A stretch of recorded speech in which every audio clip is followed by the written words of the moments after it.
Good morning. We will now enable STEM ICT teachers and learners in the use of Minecraft for education, a potential learning opportunity present in the immersive digital environment. It is a game-based learning platform that drives creativity, collaboration, and problem solving.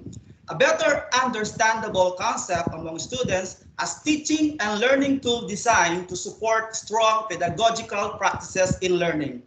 Through Teach Science, Technology, Engineering, Arts and Math, and ICT integration, Minecraft will develop future designer through STEAM and ICT concepts. This will help teachers and learners to build critical thinking, resilience, and independence, essential skills for future success.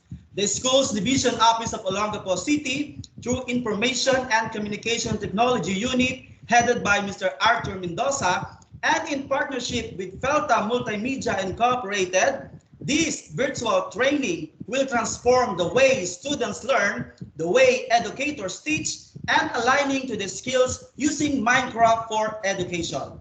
Specifically, it aims to develop abstract and critical thinking skills for learners, align standard lessons, provide variety of learning experiences that relate directly back to learners' real-life questions and observation, build confidence, and prepare learners on their life beyond school, train teachers to become Minecraft certified teachers, and train learners to compete in school, division, regional, national, and international Minecraft competition. To join, register at the link provided in the division memo and in the chat box. Reminding everyone that this is a webinar session, requesting you to mute your microphone and turn off your cameras except you're requested to do so. Are you ready to play? Great! It's now time for Minecraft for education. To formally start the program, on the call is the Chief of SDO CID, Mr. Ariel C. Lansang. Good morning, Sir Ariel. Yes, good morning. Parang gusto ko na ring i-mute yung aking sarili, no? Because good morning and Merry Christmas to everyone, no? It's already the interlude to the Burr months, and I guess Jose Marichan is in the limelight nowadays, no? And I would like also to recognize our division school superintendent, Madam Lailani Kunanan, and of course from the Microsoft Philippines FELTA, Sir Paolo Balinas, Madam Grace Ko, and Madam Rochelle Pajardo, and of course Sir Art, also known as Sir Lance of the ITO of SDO Olongapo, and to our MC. Magandang umaga sa inyong lahat. I know that this is an exploration and navigation of the possibility of what technology can do for our learners. No, it is really a tough, nowadays it's a tough time for us to teach our children, and it is even tougher that we keep them engaged. No, and so what is the best way to engage them is to provide them a video game environment which they will be able to navigate their creativity, their sense of self-direction, and of course problem-solving skills, and collaboration and other life skills, which is needed in the 21st century time, no? And this is another avenue to explore, and an environment for learning. I just hope that I can stay with you, no? But I can't, because we have our God in another platform, and so I wish you all well, and I hope that all the participants in this particular webinar will be able to appreciate, no, the integration of ICT in teaching, and that you will be able to encourage our learners to be more motivated and engage more in the learning and teaching environment. So good morning everyone at mabuhay kayong lahat.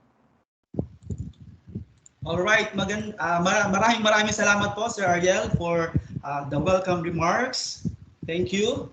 And of course, this will not be possible without the approval of our schools division office in Ilonggo City, no other than with Madam Leilani Samson Kunanan to give us our inspirational message. Good morning, Madam Leilani.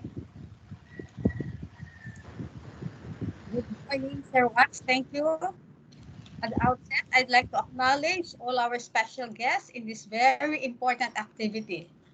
Okay. I'd like to start, of course, with our guest from iCreate Manila, the General Manager, Ms. Annalyn Van, the CEO of Felta Multimedia Incorporated, Maylene Abiva,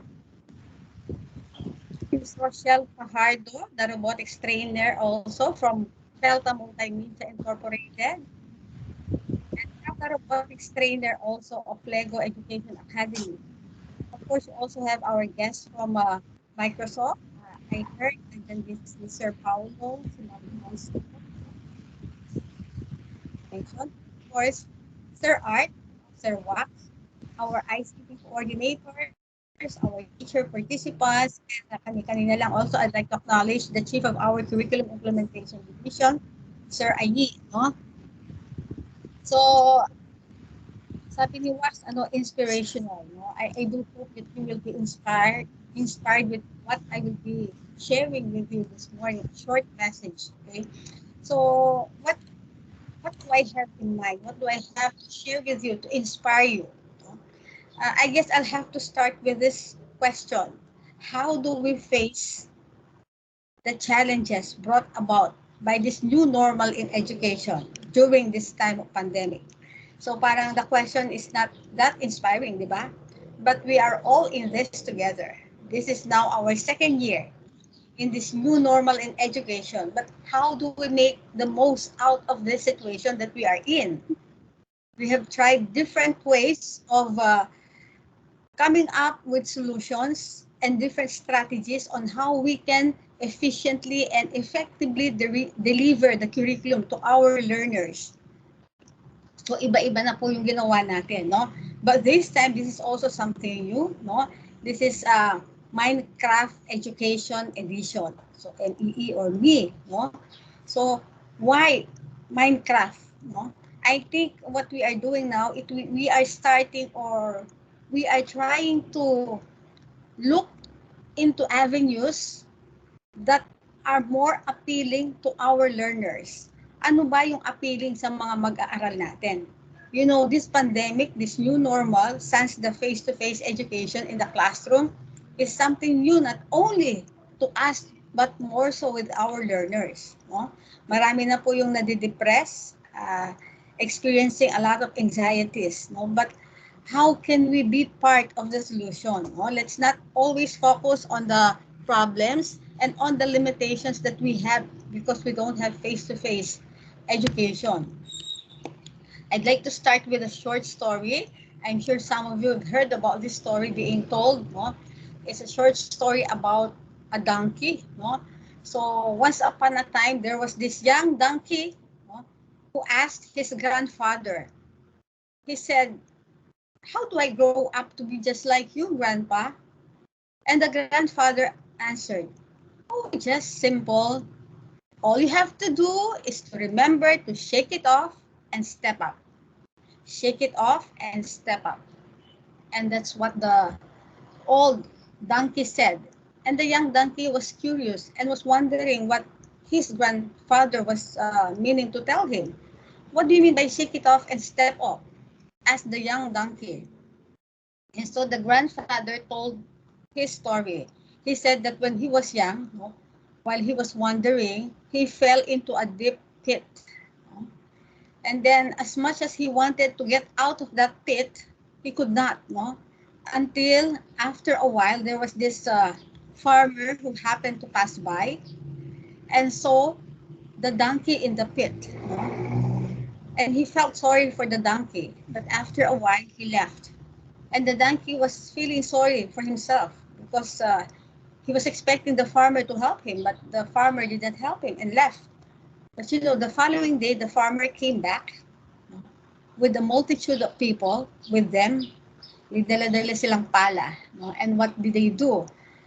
So, nag-umpisa nilang palahin yung lupa, and then they were trying actually to bury the young donkey alive. And that was what the donkey realized. So, what the donkey did was, uh, after each of the people, each of the persons there, no, showed some soil and dropped it into the pit. No, what the donkey did was, the donkey just stepped up, no, and shook off the dirt on its back. So yun ang ginawa ng donkey. So habang pinapalan nila yung lupa at nilalagay para tabunan siya, ang ginagawa niya, the donkey will just shake off the soil and then step up until such time that the donkey was able to get out of the pit. You see, that's what I did, said the grandfather. Okay. Why did I tell you this story? The story is about not giving up. No? It's about resourcefulness also. Resourceful people can see the upside of down times. No? Parang down tayo ngayon kasi because of this pandemic. At dumadami pa ng dumadami yung mga cases. No? We were somehow hopeful by the end of the school year that we will be having face-to-face this coming school year, but only to be disappointed because of the surge, no, in COVID cases.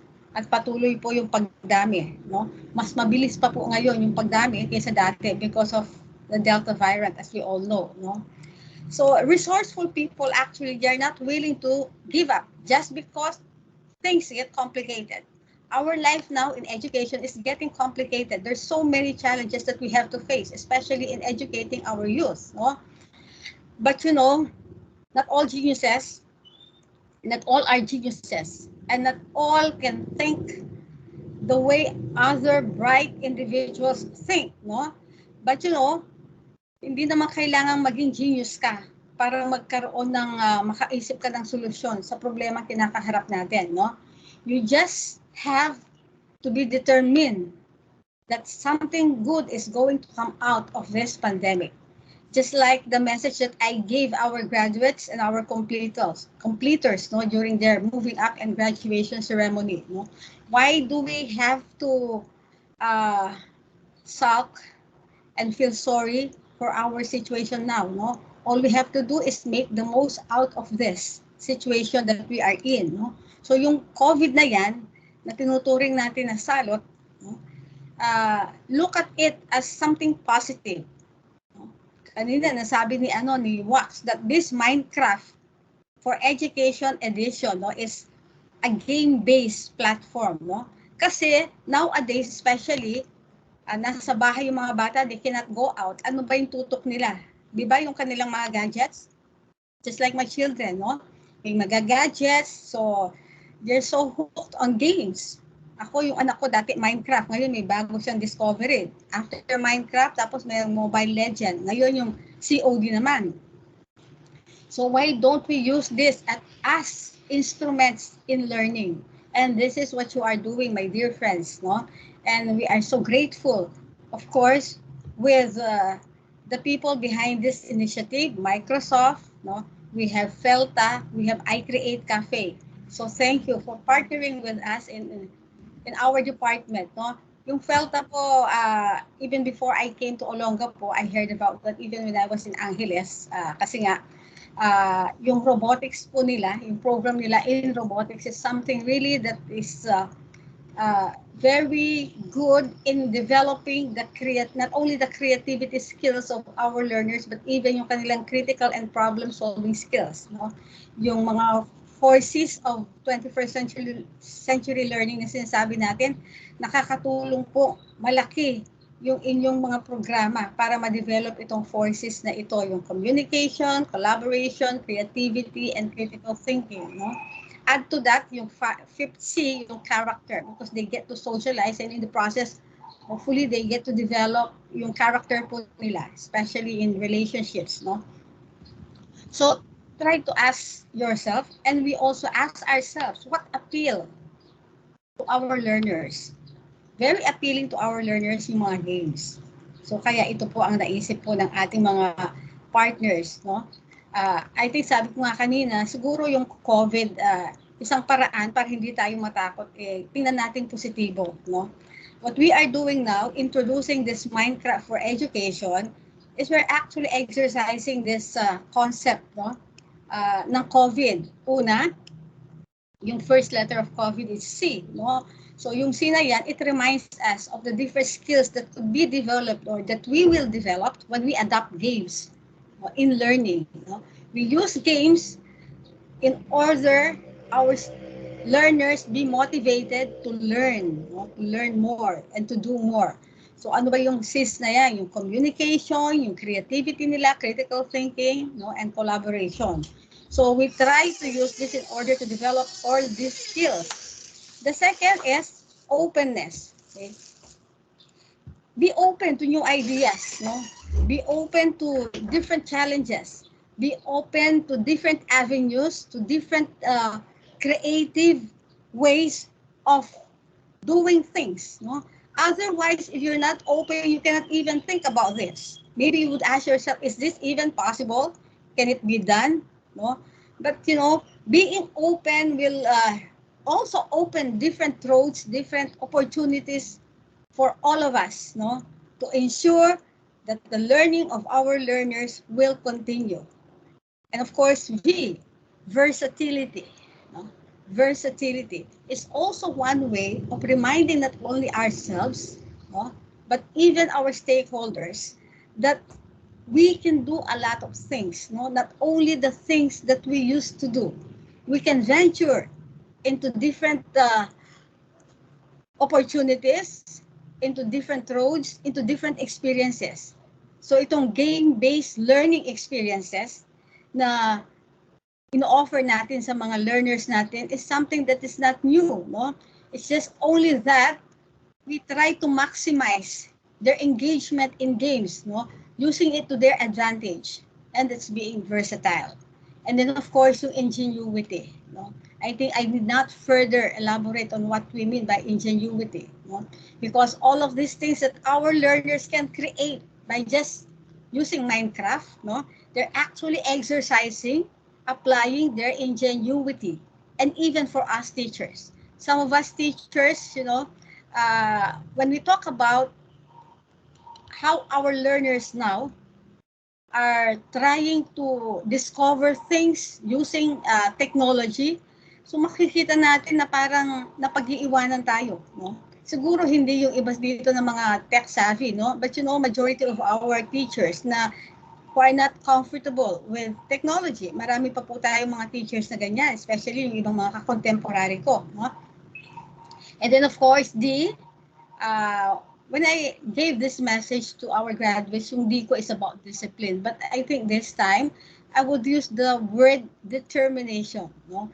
Because if we are determined, no, with whatever we are doing, we are determined to focus on our goals, we are determined to realize our dreams, then no amount of COVID cases, no, can stop us. Determination is something that will lead us to the realization of our vision. Just like yung donkey, no?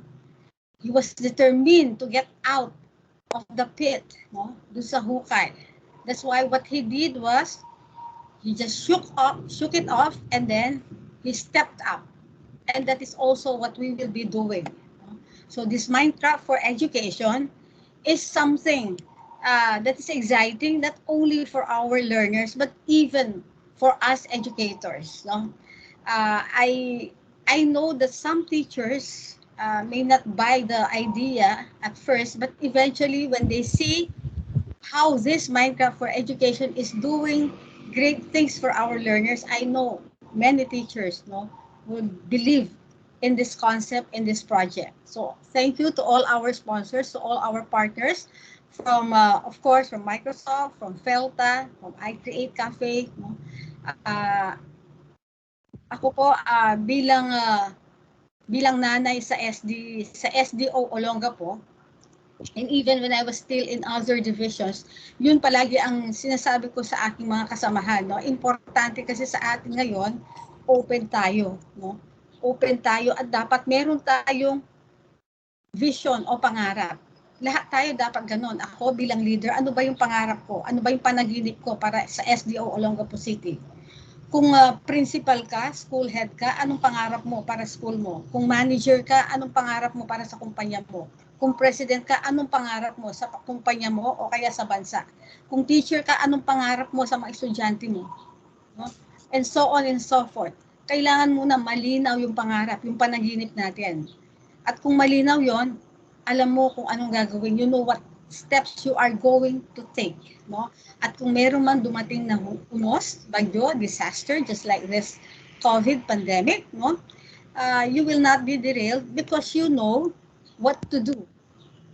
And you will try to exhaust all possible ways and means to ensure that you will be able to deliver. And not just deliver to the best of your ability because you know where you are heading. You know you have a direction.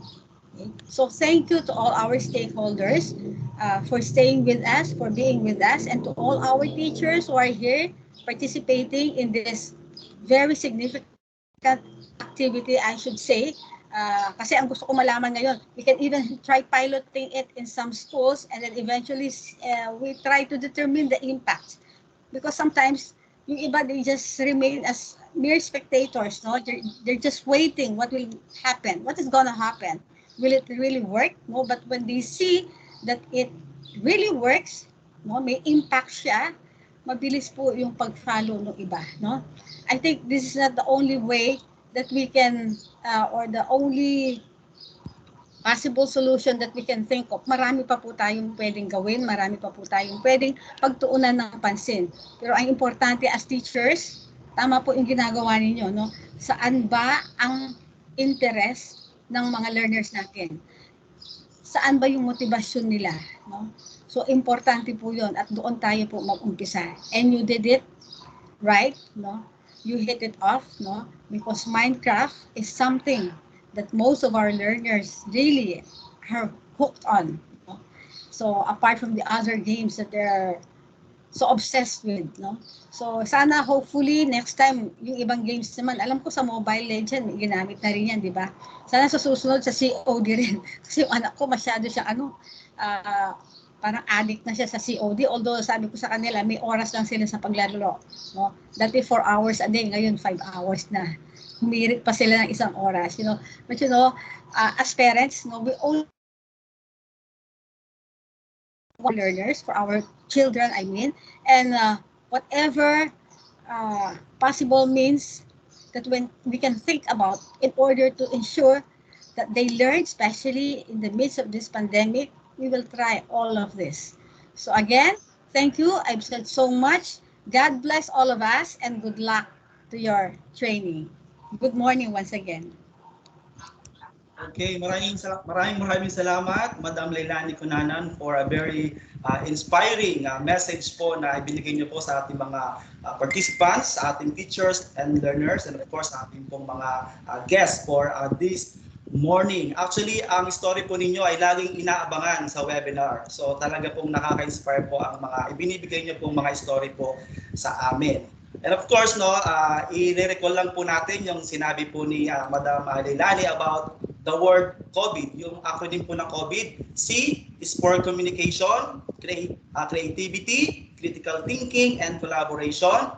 O for openness to different ideas.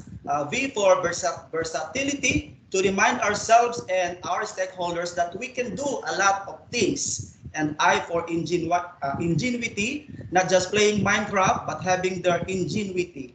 And of course, the D which is for discipline, but this time, according to her, D is determination. We are determined to focus on our goals and realize our dream amidst pandemic. Maraming maraming po salamat, Madam Leilani, for a very inspiring message. Okay, so let's move on. Of course, Minecraft for Education is a featured platform of Microsoft, and here with us on the call are the two managers of Microsoft that will give us the message of support. Good morning, Ma'am Grace or Sir Paulo. Who will start sa inyo pong dalawa? Sige, I can start. Hi, good morning again. Thank you again, Sir Wak, sa pag-imbita. We're very, very excited to have the School Division Office of Olongapo City use Minecraft as a learning tool for students, no? And sobrang excited namin because we were also present during last week's event. I really like your School Division Office. Sobrang progressive in terms of adopting new technologies. And of course, Mylene, Felta, and I Create team, thank you also for supporting this training. I think yung Minecraft, a lot of educators think na purely game lang siya, di ba? But, throughout the next 3 days, you'd realize na itong Minecraft na to, it's more than a game. It's a tool that you can use to teach the fundamental concepts of math, science, physics, and so on, no? And the real intent of Minecraft, what I've seen done across the globe, is at a very early age, tinuturo yung STEM, di ba? We're sparking the interest of young learners to pursue STEM careers. Kasi in our world today, the fastest growing industry is technology. However, sa sobrang bilis ng technology, sobrang konti yung graduates ng mga STEM or students who can fit into those technology roles. So Minecraft is a way that us educators can make learning fun to spark their interest to pursue potentially STEM careers. And there's a big difference between game-based learning and gamification. Kasi a common misconception is magkapareha lang dalawa, di ba? So yung gamification is actually simply, a badging system, a reward system. But game-based learning is really using a game to spark the interest and to teach fundamental concepts. It's based on the 6 principles of game-based learning, and I'll share 3. No, so the first principle is the failure dynamic. Fail early, fail often. So what does that mean? In the past, when we were in school, kumbaga, we're very afraid to score low marks, right? To what exercise is given to us. So in Minecraft, it's a low risk environment wherein students can explore, make mistakes, learn from their mistakes, and try again. Diba? So at a very early age, we're teaching them that it's okay to fail and try again as long as you learn from that failure. It's a low risk environment. The second principle of game-based learning is this systems thinking. So learning how all pieces can be fit together. So in the past, the way we learned is it's science lang, math lang, right? But when you in the real world, it's not about siloed events. It's really about how can you synthesize and connect each part to solve a problem, for example. So in Minecraft, they'll be able to do that. They'll be able to apply concepts in math, science, economics in one simple exercise, right? The third one of the 6 is building empathy. So in our current situation, no, we're distance learning. The biggest challenge of educators is keeping the attention of their students. How can they build empathy amongst their students, no? So with Minecraft, you're able to build empathy amongst your students and their peers, diba? Because you can actually group them together to work together towards achieving a same goal. So these are some examples of how you can use Minecraft, diba? To further enhance yung teaching modules natin. Again, it's not a topic that you train altogether, but rather think of it as a tool na pwede nyong gamitin to enhance and make your lessons more exciting, no?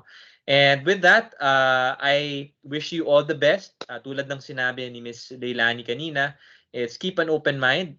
Definitely, it's gonna be a bit challenging at the start. But once you get the hang of it, makikita ninyo na it's exciting and it's very useful as a tool to enhance yung learning modules niyo. So with that, maraming salamat and I look forward to the next 3 days. Hope you learn a lot. And I turn it back over to Sir Wax or Grace to share also her welcoming remark, message of support. Thank you. Grace, take it away. Okay. Okay, so I'll make this quick. Again, maraming salamat po for inviting us to be part of your Minecraft training. So, si Miss Leilani, always a joy to hear from the SDS. And of course, ang ating napaka-supportive na ITO, si Sir Lance, si Sir Wax.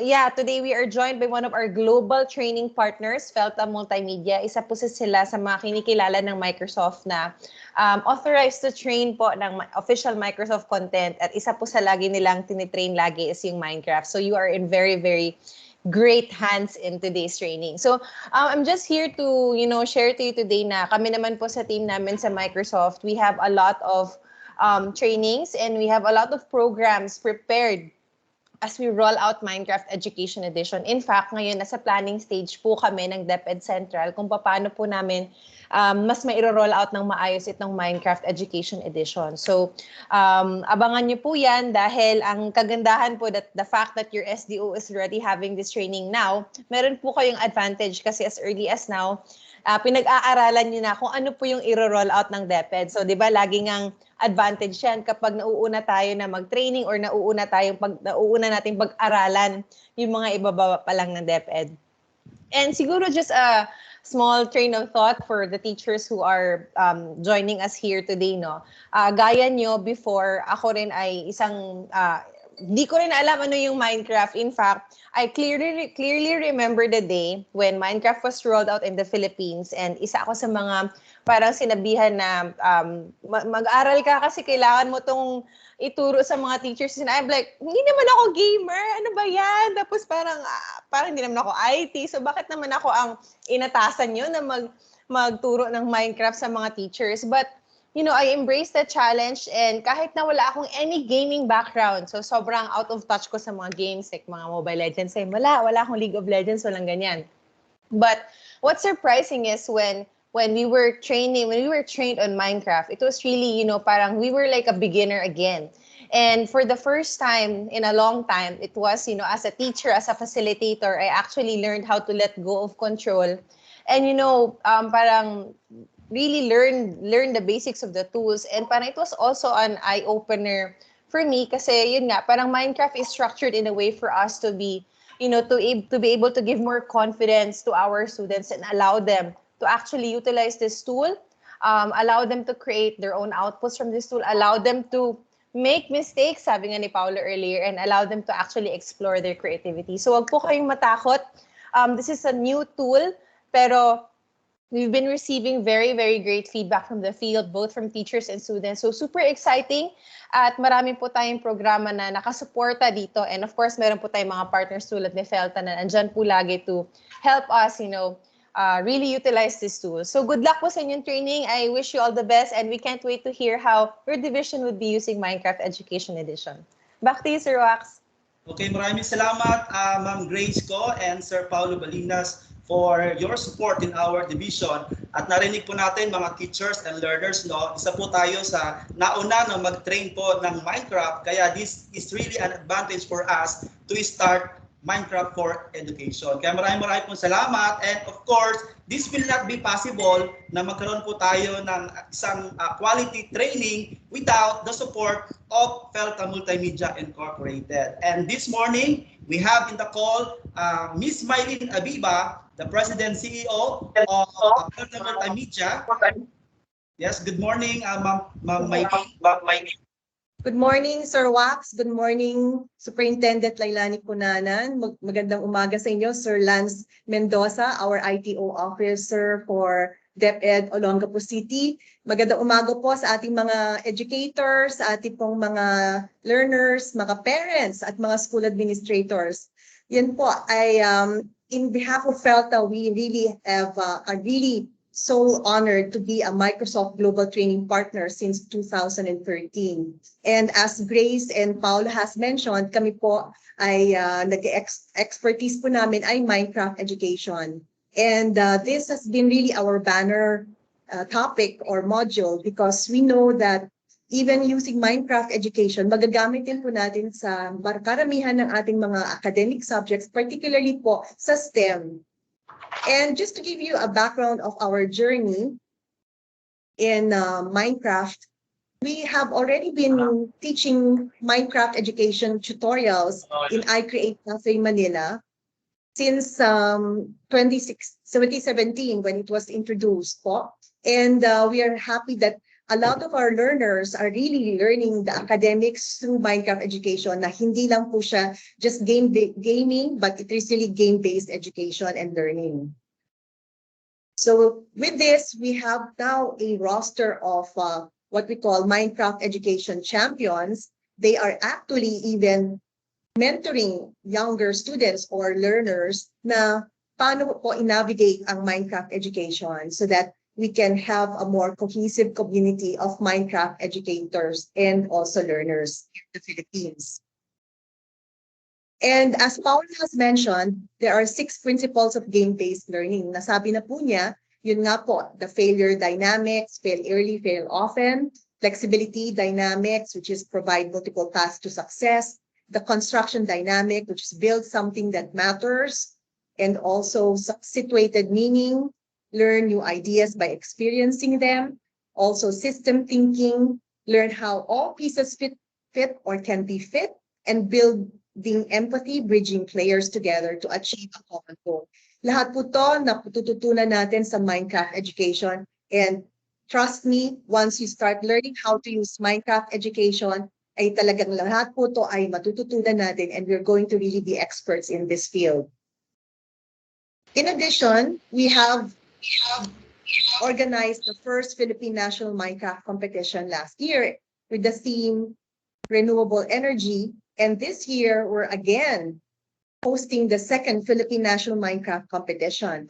And as Grace has also mentioned and Sir Wax has mentioned, meron po tayong advantage sa DepEd Division of Olongapo City dahil matututunan na po ng karamihan ng mga bata at mga educators on how to use the Minecraft education and then participate in the second Philippine National Minecraft competition.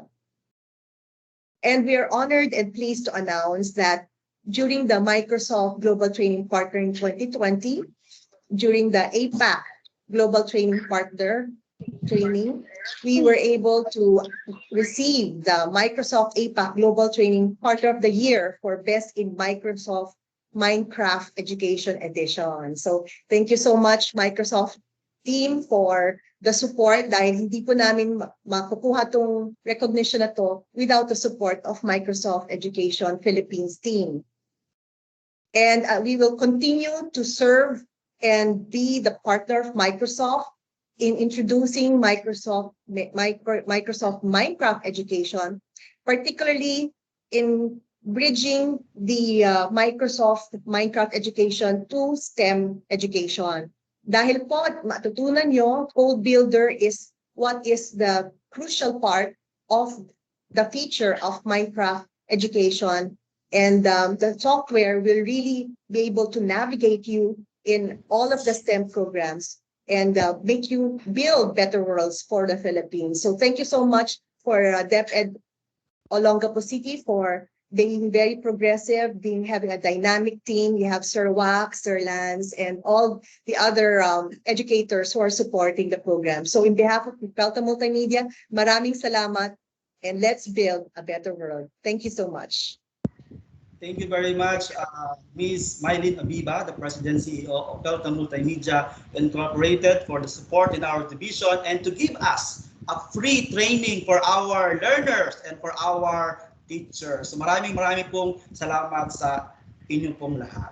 Okay, so to give us the orientation for our training this morning, we have our Information Technology Officers, one of our schools division, Mr. Arthur Aquino, to give us some insight of our training.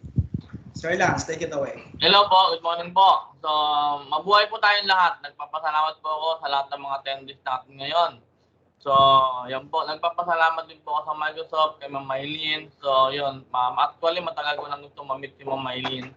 So, kasi very supportive siya. Matagal ko na rin nababasa sa magazine, sa internet. Kilalang-kilala si Ma'am. Then, yun. Buti nga, magpapasalamat ako kay sa WAC kasi na-connect niya ako kay Ma'am Maylene. Ma'am Maylene, sabi ko nga sa inyo, this is only the start. Marami pa po tayong susunod na training. So, ang bala ko, simple lang pong bala ko sa DepEd Olongapo. Ang bala ko magkaroon tayo ng Minecraft community. Yan ang target ko. So, kung saan yung mga kids natin, yung mga learners natin, mga teachers natin, pwede silang mag-usap-usap doon. Balo gagawa tayo ng virtual DepEd community in Minecraft. Yun ang rin, yun ang gusto ko i-post. Kasi even after this, kailangan ma-continue natin yon para maganda talaga. Kung naboboring ang mga estudyante natin, pwede silang pumunta doon, mag-usap-usap tayo, mag-express tayo, maglaro tayo. Yun yung pinakagusto ko dream ko dito sa DepEd Olongapo. Kung saan yung bata, kailangan nila lang nalulungkot sila dahil sa pandemic, wala tayong face-to-face, go lang sa Minecraft. So sige, mag-usap tayo doon, andun lang tayo. And lastly, I would like to create a Minecraft classroom. Diba napakaganda yon kung dahil wala tayong face-to-face, ang gagawin na lang natin, we're going to build a classroom or schools for that. Then lahat ng estudyante natin, papasukin natin doon. So at least nakikita natin sila, yung presence sila nandoon doon. Yun yung mga pangarap ko talaga. Sana with the help of Pelta Multimedia, sana po matulungan nyo kami. So with this training, sana po masimulan natin ang pag-create ng virtual environment o virtual city, virtual classroom dito sa DepEd Olongapo. So hindi ko na po patatagalin. Alam ko po, excited na po yung iba para mag-start na tayo. Again po, maraming salamat po sa lahat, especially sa aming SDS na lagi po suporta sa mga training po na ginagawa natin. Sabi ko po sa inyo, nagsisimula pa lang po tayo, marami pa po tayong gagawin. So maraming salamat po. Again, good morning po sa ating lahat.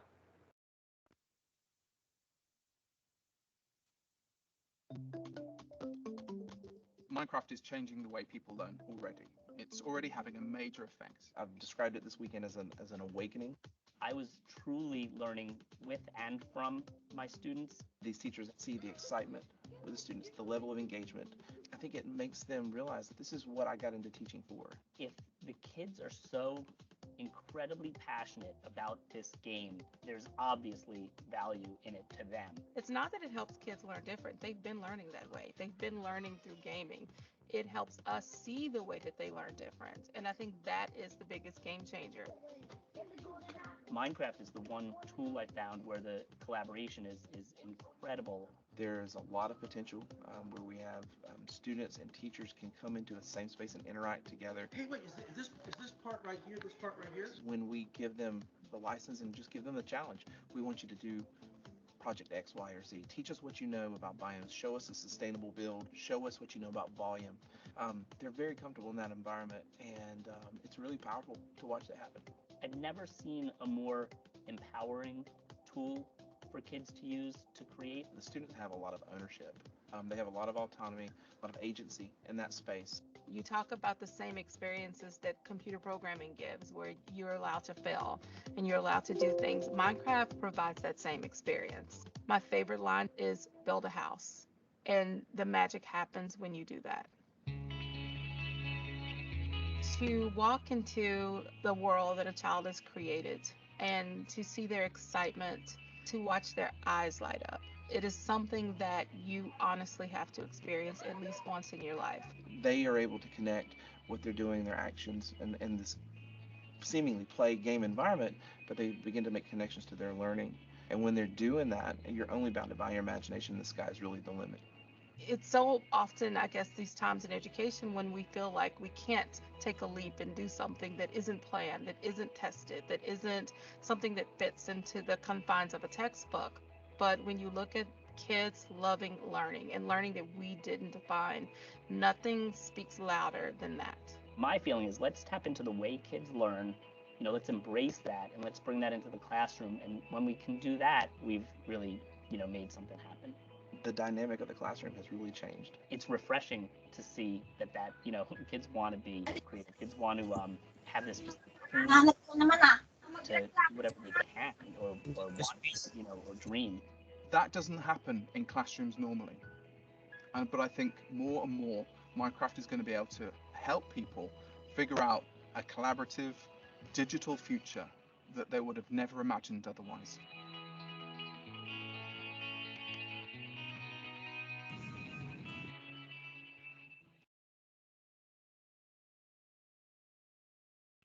Okay, so that is Minecraft for education.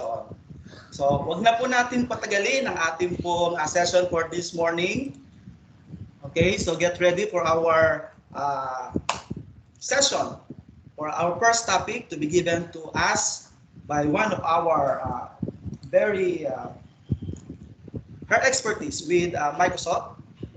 We have here Ms. Rachel Fajardo, the Minecraft trainer of Felta Multimedia Incorporated, a Microsoft Philippines global training partner to give us the start of our training. Good morning, Ma'am Rochelle. Are you here now on the call? Hi, Sir Wax, and good morning to all the teachers and to all the learners who's attending the training today. And of course, good morning to the Microsoft team, Microsoft Philippines team, to Sir Paulo, to Miss Grace, and of course to Miss Mylene Abiba, to Sir Lance. Hello po, good morning. Yes, good morning po. Morning, ma'am. Good All right. morning.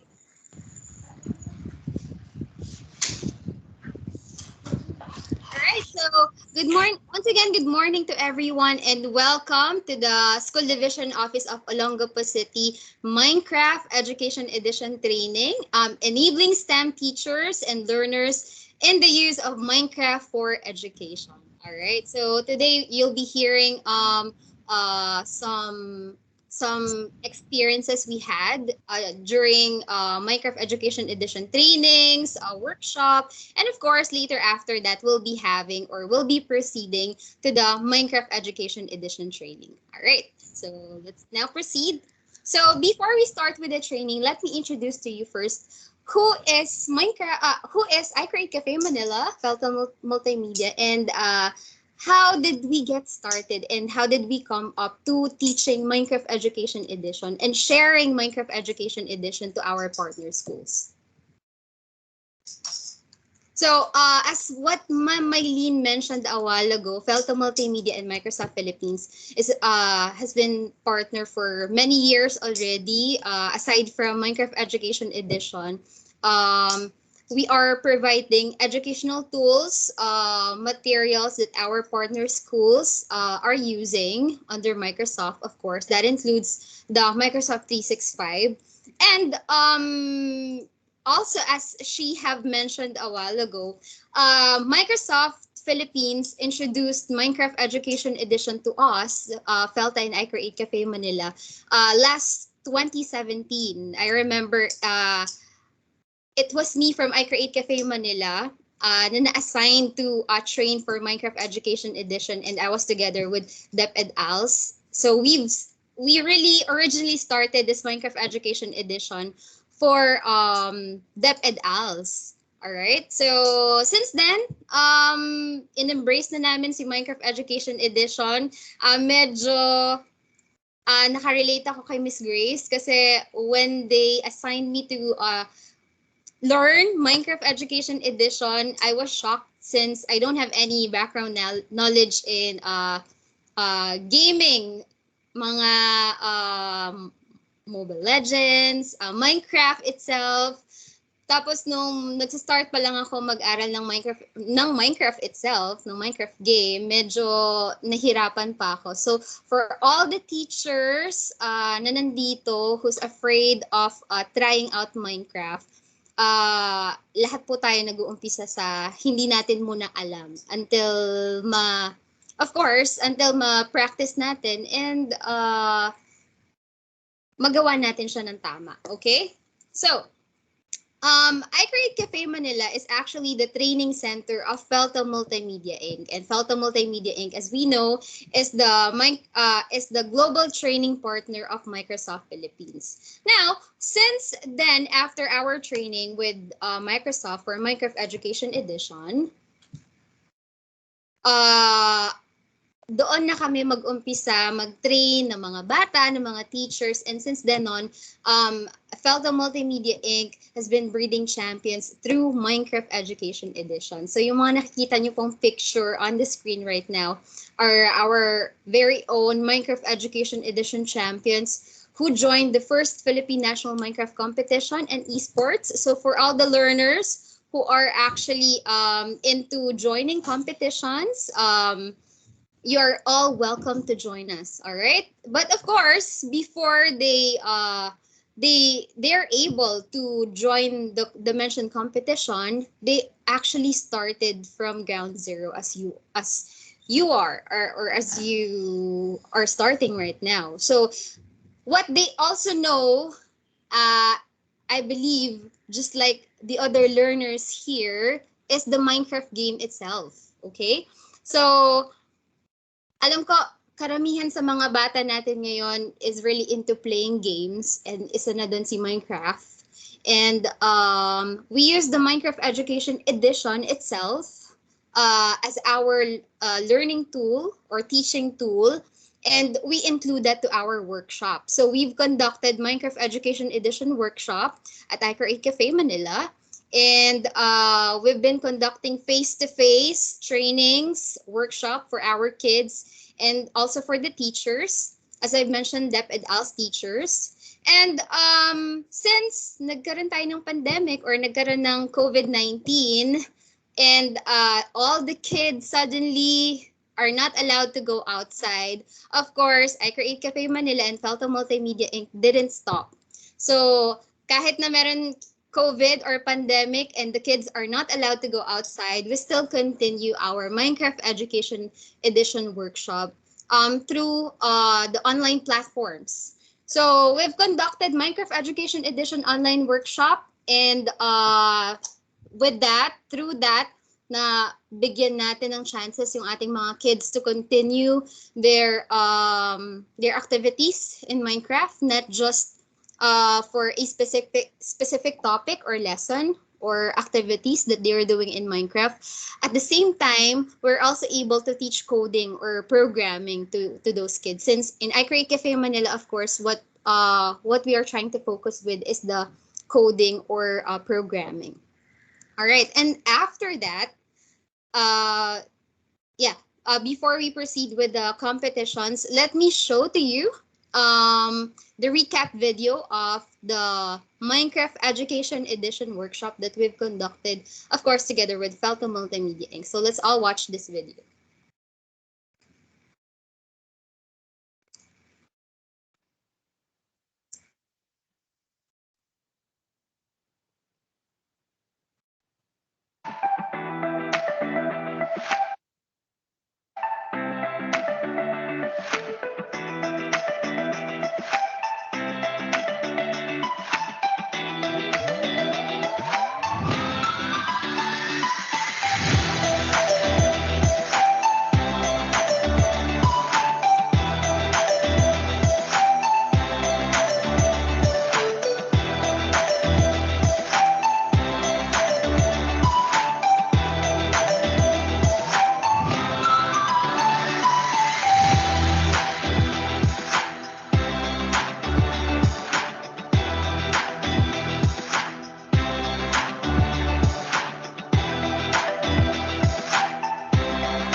right, so that was the recap video of the I Create Cafe Manila's face-to-face and online workshop.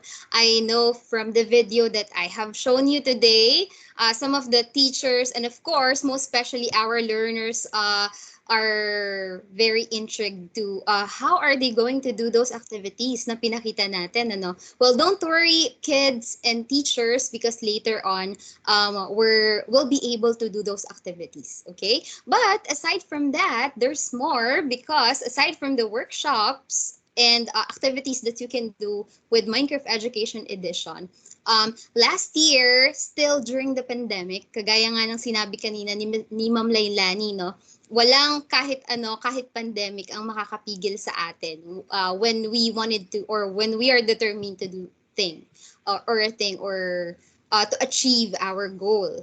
Now, last year, still during the pandemic, I Create Cafe Manila and Felto Multimedia Inc., of course, together with Microsoft Philippines, conducted the very first Philippine National Minecraft Competition with the team Renewable Energy. So kung makikita po natin or kung iisipin natin, it looks very simple because the kids are only tasked to build a renewable or a sustainable city.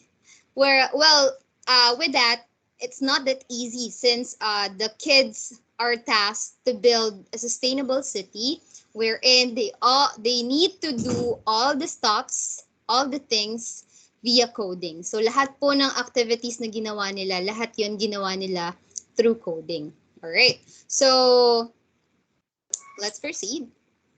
All right. So yeah, here are some photos of the first Philippine National Minecraft Education Edition competition. Of course, with Microsoft Philippines team, and of course, we have there Miss Wendy. All right. And to show you the recap video of the first Philippine National Minecraft competition, let's all watch this video.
All right, so that was the recap video of the first Philippine National Minecraft competition, wherein the kids were able to showcase their creativity.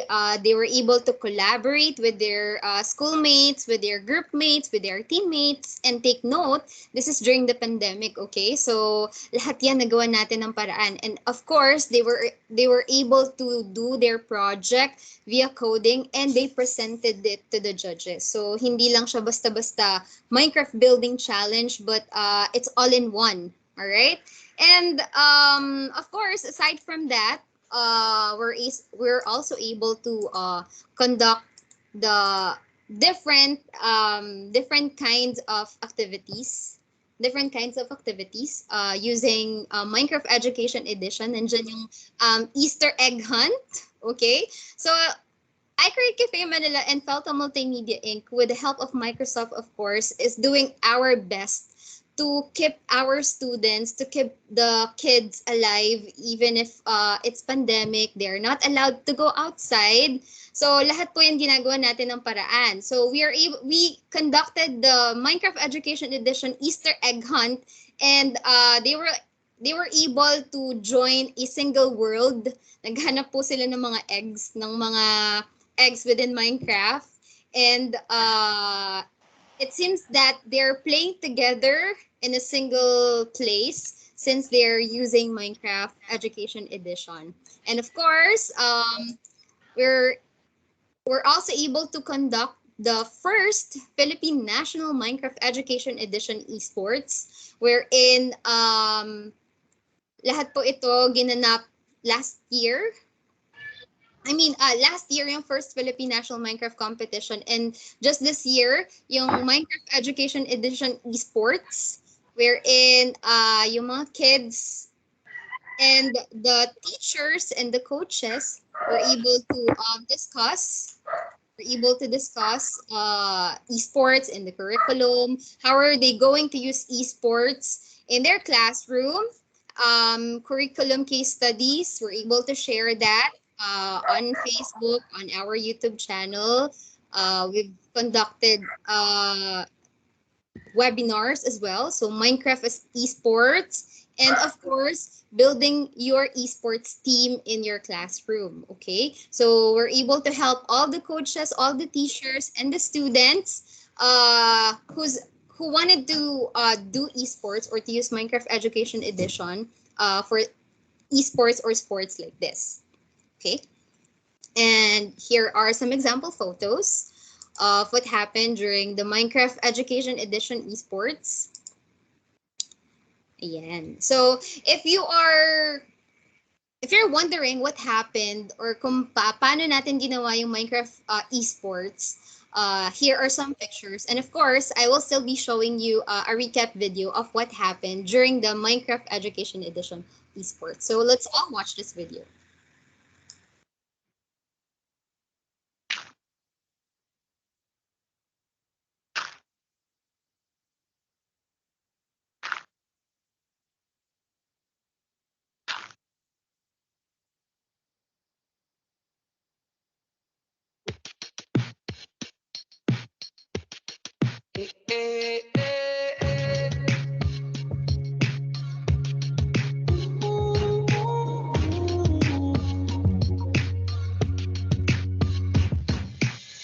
Just a young gun with the quick fuse. I was uptight, wanna let loose.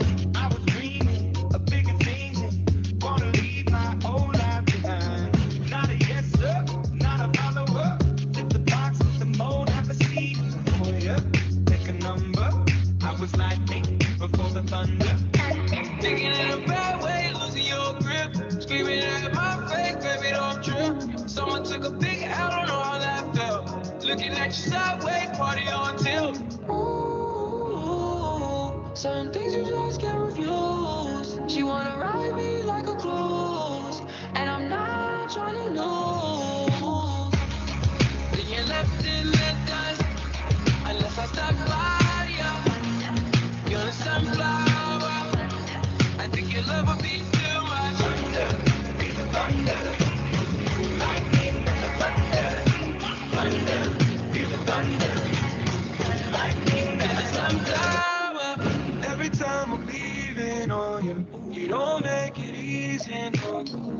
wish I could be there for you.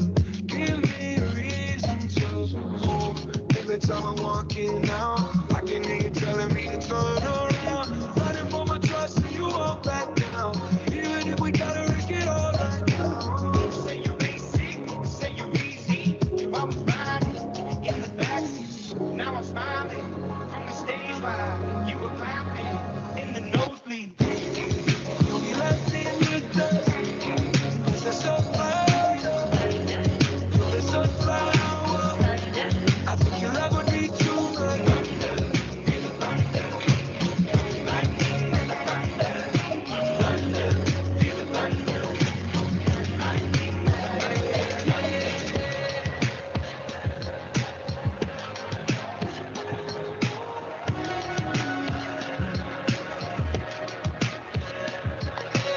The night's steady alone.